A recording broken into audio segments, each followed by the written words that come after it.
Hello there, welcome to today's session of Every Mark Matters with Miss McDonald.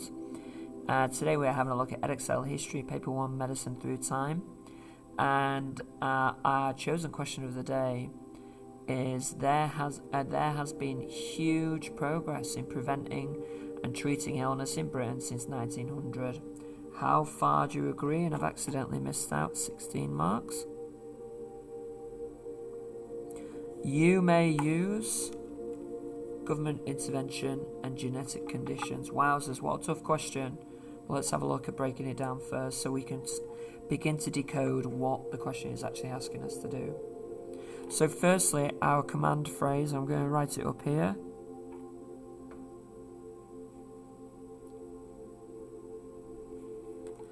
In this instance is how far do you agree? That means, ladies and gents, what you must do is you must create an argument.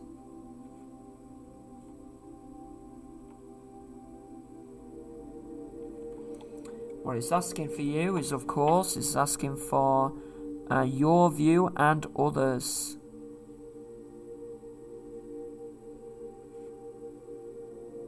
I'll come back to that in a moment.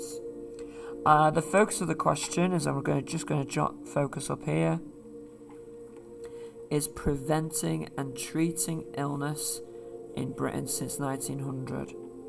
So it's asking us to think about what progress has there been, if any, in preventing and treating illness. So take a pause there and think about what progress has there been in preventing and treating illness, and annotate the word focus with your knowledge. I'll see you shortly.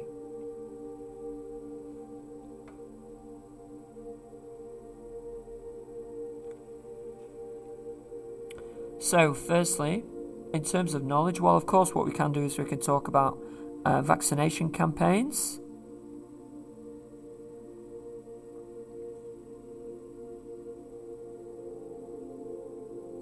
We could talk about the NHS. We could talk about, well, this question is difficult is because it's asking us to disagree with this statement as well, which makes it really difficult. If you were to just present an argument that entirely agrees with it, then you're going to miss out key marks on your judgment. So what you have to do is you have to present evidence that shows that there hasn't been progress since in preventing and treating illness. So I am going to refer to DNA here, and I'm going to refer to hereditary illnesses. And what I mean by that is that we do have effective ways of allowing people with hereditary illnesses to cope and manage with their illness, but we don't have a way of preventing them, nor do we have an effective way of curing them. So it's quite difficult. No prevention, no cure. Again, further proof that there is progress is you could talk about penicillin. If you wanted to, you could talk about healthy lifestyles.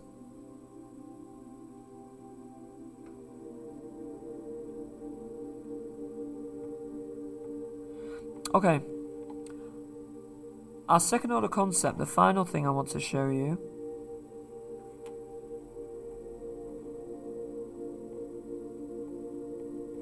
in this context, is progress.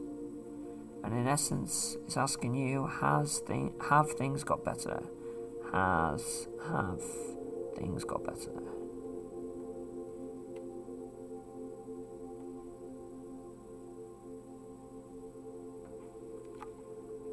So here's the tricky thing here. So I'm just going to switch to purple just as I annotate the term 16 marks. So of course, this is a 16 marker. So that means you've got to do 4 paragraphs. That includes a conclusion. What you must do is you must do agree, disagree,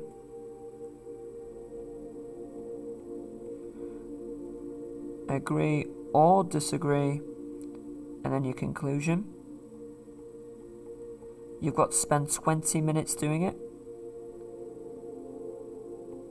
Although I haven't written it, this question will have 4 spag marks. So you've got to make sure you're not missing out on those. And again, I really want to stress here that the question is there has been huge progress in preventing and treating illness in Britain since 1900. How far do you agree? Well, you've got to present evidence that there hasn't been progress. So let me just break this up down here then. I'm just going to create a little success criteria down here. So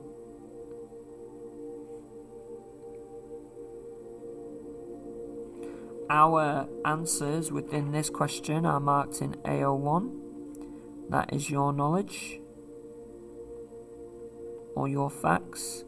They are marked in AO2. That is your explanation. And they are marked in AO2J, and that is your judgments.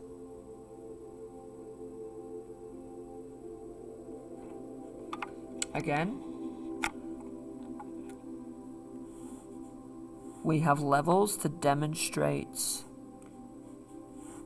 the quality of the answer. So what I'm going to do is I'm going to put level 3 in here. I'm going to put level 4 over here. So just like usual, level 3 knowledge is 2 facts per paragraph.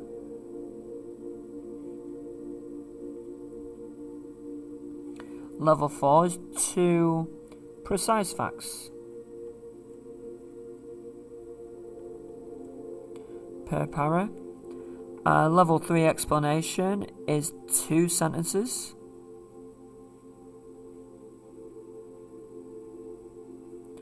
Of explanation. That tends to be how and why. And then level 4 will be your how, why, so what, for that analytical explanation. And then finally for your judgment, that will be just for level 3, that would just be a simple conclusion.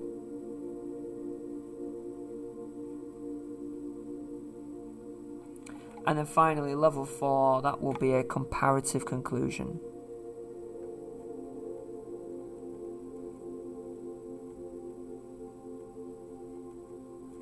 So, let's have a go then. What I'm going to suggest you do, that you spend now 20 minutes pausing this video, setting a timer on your phone and having a go at answering this question here.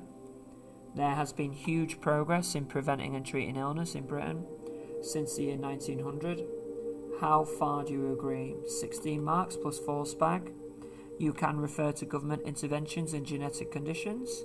You need to make sure you are doing agree, disagree, and then agree or disagree, and then a conclusion. And again, a huge reminder is that this particular question is a huge trap, as it is asking you to present evidence why there hasn't been progress as well. If you give 3 paragraphs talking about why there has been progress or how there has been huge progress, you are not providing any analysis. Okay, so I'll leave you to it. Press pause, and I'll see you in 20 minutes.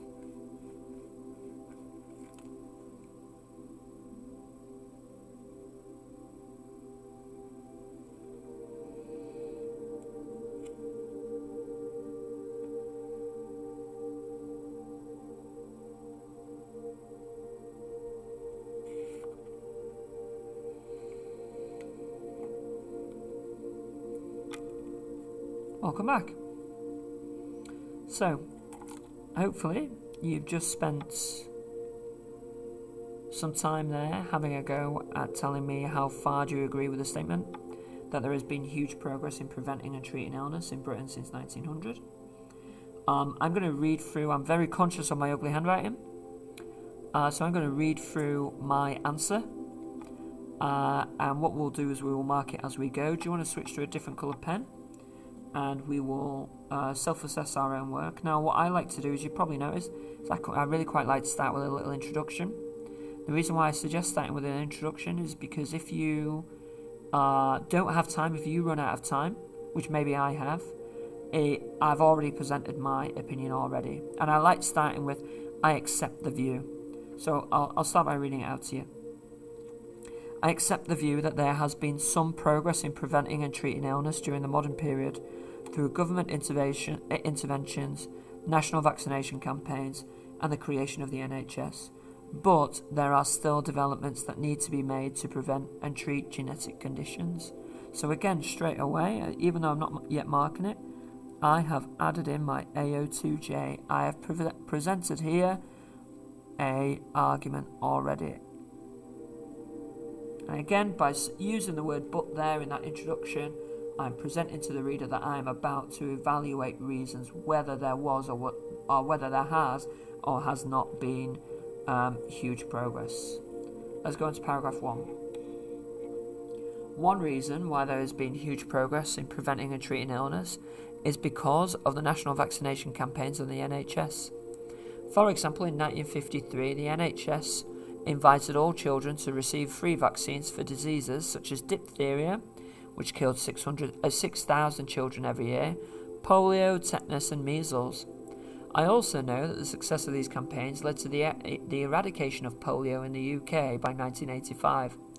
These campaigns led to huge progress in preventing illness in modern Britain, as the conditions for disease would spread and gradually reduce over time as each generation becomes immunised to it. As a result, child mortality rates would drastically reduce and the life expectancy significantly increase as these dangerous diseases are gradually wiped out. This shows the tremendous amount of progress as the campaigns would later be repeated for diseases such as TB and COVID-19, thus demonstrating its success. So if I just break up this little paragraph here, so I've presented my first reason, so there's my AO2. And my first paragraph is about vaccination campaigns on the NHS. Now what I'm looking for is to present my knowledge. Well, straight away I've brought in a year for a bit of AO1+. I have mentioned specific diseases with AO1+. I've mentioned how many people died because of the diseases, more AO1+. And again, I've continued to refer to diseases. Again, I've mentioned here about the eradication of polio in 1985. Loads of precise knowledge. Now, if I'm just a bit of a spag warrior, if I'm being really critical, I think I would need to have capital P, capital T, capital M and capital D for these diseases. But let's carry on here. And again, I missed out capital P for polio. So what you've seen there is my AO1. So there's my first fact and there's my second fact. Alright, nice and easy. What I now need to do is I need to have a look at my explanation, and I'm moving on to explain how these led to progress. These campaigns led to huge progress. Just by using the word huge, I began to present my own opinion. In modern Britain, as the conditions for the disease to spread would gradually reduce over time as each generation becomes immunised to it. So there I have explained my how. As a result, it's a great way to demonstrate why child mortality rates would drastically reduce and the life expectancy would significantly increase as diseases are gradually wiped out. There is my why. And then finally, this shows the tremendous amount of progress as campaigns would later be repeated for diseases such as TB and COVID-19, thus demonstrating its success. It's been a real long time since I've used thus. Thus is just another way of saying this is or this shows, thus demonstrating its success. It's a really snazzy word, but there I've got my so what yet again. So I've created a little introduction. I've brought in a great first paragraph there with my reason, loads of precise facts on how, why and so what. Let's have a look at my next one. Another reason why some might agree with the statement would be the creation of the NHS in 1948. So there's my AO2. Straight away I presented the reason.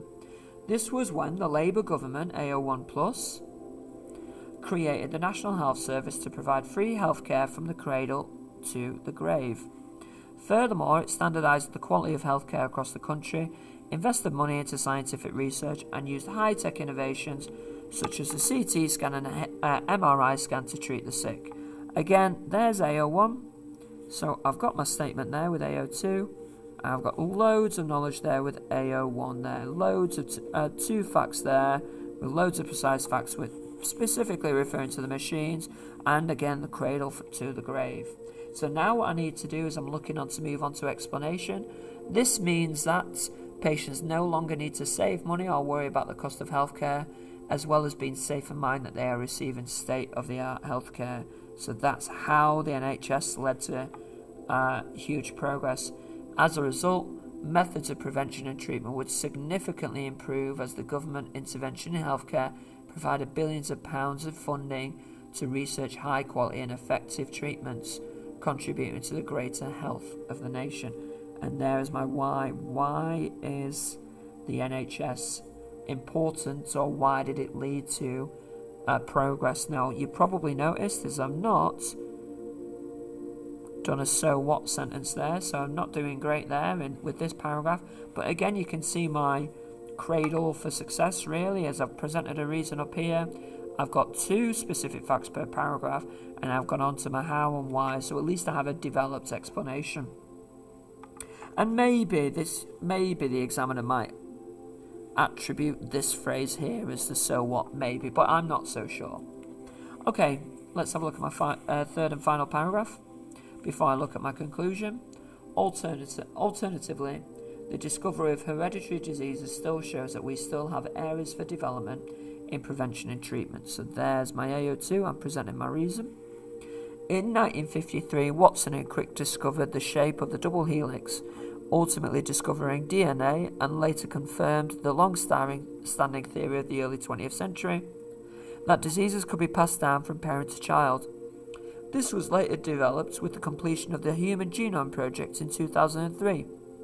This mapped out genes in the human genome. This has led to progress as we have a better medical understanding, but we have yet to discovered methods to treat hereditary illness such as cystic fibrosis and sickle cell disease. Nor do we have a method of preventing illness. So just before I change page, AO1 plus for the year and names, AO1 again for referring to theories around DNA, AO1 again. This later developed and talked about the Human Genome Project. There's again a little bit of AO1. This has led to progress, so there I am explaining how, but my use of the word but is very much a judgment sentence there. Yes, we've made progress, but we've not made a great deal of progress. Let's have a look at the second half of that paragraph. This shows the significant limitations of medicine in the 20th century, is that there are still a huge host of illnesses that still need effective prevention and treatment, and there is my why. However, again, as you notice here, I'm sort of missing a so what sentence here. So maybe I would say maybe this is important because, or this needs to be addressed because, or this shows that there hasn't been enough progress in comparison to other areas because. But let's finish up with my conclusion. Overall, I would partially agree with the statement that there has been progress in prevention and treatment because of national vaccination campaigns, and the creation of NHS has undoubtedly led to significant progress due to significant funding and eradication of diseases like polio. However, we still do not have an effective method of preventing hereditary diseases and are a long way off their eradication. So if I were to just simply go back to my success criteria, well, have I got 2 facts per paragraph? I would say in my first paragraph, yes. In my second paragraph, yes. In my third paragraph, yes. Have I done 2 precise facts? Well, again, I would say I have indeed per paragraph. Have I done 2 sentences of explanation? Or more importantly, have I done my how, why, so what? So for paragraph 1, yeah, I have. Paragraph 2, not necessarily. I've not done great with paragraph 2. As a matter of fact, paragraph 3, I've only done 2 sentences of explanation. Have I got a nice comparative conclusion? I believe I have. So in which case then, what I'm going to award myself here is I'm going to look at AO1, AO2, and AO2J. So AO1, my knowledge, I'm going to add in level 4 here. I think because of time constraints, I missed out the core level 4 with my so what, so I'm going to put a level 3 plus. My judgment, I think, is fairly strong with a comparative judgment. Here's my comparative judgment. I partially agree because of this. However, I don't totally agree because of this. So I'm going to put a level 4 there. And as you can see, I've got a bit of a mixture here with level 4, and a level 3 plus. So what I'm going to do is out of 16, so I'm going to give myself 13 out of 16. If I had done a so what and a so what in both of those missing paragraphs, then I would have got 16 out of 16. But you can see there I successfully avoided the trap of purely talking about reasons for development in this period. For a tricky question, 13 out of 16 is a fairly solid effort. So take the time now to self-assess your own work using our success criteria down here. Thank you very much for your hard work, and I'll see you next time.